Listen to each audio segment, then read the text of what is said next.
రేపు అనంతపురం జిల్లా bar association elections జరగబోతున్నాయి. మనతో పాటు ఎన్ ఆదిశేషారెడ్డి గారు ఉన్నారు.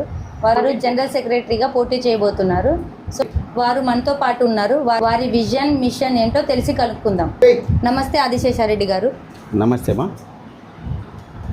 రేపు జరగబోయే అనంతపురం బార్ అసోసియేషన్ ఎలక్షన్స్లో నేను జనరల్ సెక్రటరీగా కంటెస్ట్ చేస్తున్నాను. అనంతపురం బార్ అసోసియేషన్ సభ్యులైనటువంటి సీనియర్ మరియు జూనియర్ న్యాయవాద సోదర సోదరీమణులకు నా హృదయపూర్వక నమస్కారాలు.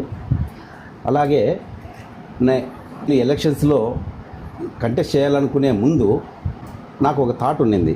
ఎందుకంటే బార్ సబ్స్క్రిప్షన్ కట్టేకి వచ్చినప్పుడు ఒక 10 మంది ఉన్నారంటే ఒక గంట సేపు క్యూలో ఉండాల్సి వస్తుంది.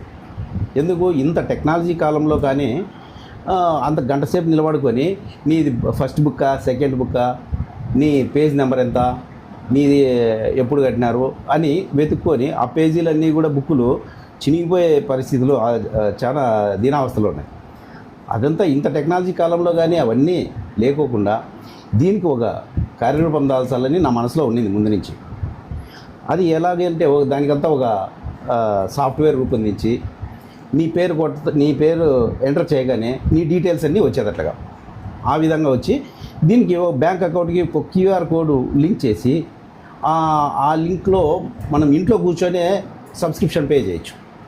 ఇది నాకు ముందు నుంచి ఉండే ఆలోచన. ఇది ఇంత టెక్నాలజీ కాలంలో కానీ మనం అక్కడ కూర్చోనేదానికంటే ఇది అమలు. ఇప్పుడు రెండవ కార్యాచరణ, నేను ఎన్నికైన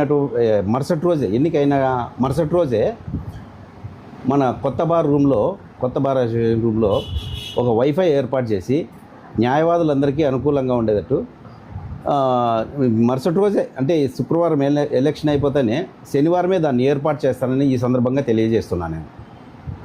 ఇవే కాకుండా ఇంకా మన బార్ అసోసియేషన్లో జూనియర్ న్యాయవాదులు చాలా ఇబ్బందులు ఎదుర్కొంటున్నారు. ఏ విషయమైనా కానీ ఏ సమస్య వచ్చినా కానీ నా దృష్టికి తీసుకొని వస్తే దీన్ని మా కార్యవర్గంతో మాట్లాడి మా ప్రెసిడెంట్ ఎవరైనా ఎన్నుకోబడతారో వారితో మమేకమై మేమంతా దీనికి ఒక కార్యరూపం తెచ్చి వాళ్ళ సమస్యలు వెంటనే పరిష్కరించేటట్టుగా మీ అందరికీ నేను అందుబాటులో ఉంటానని చెప్పి ఈ సందర్భంగా తెలియజేసుకుంటున్నాను.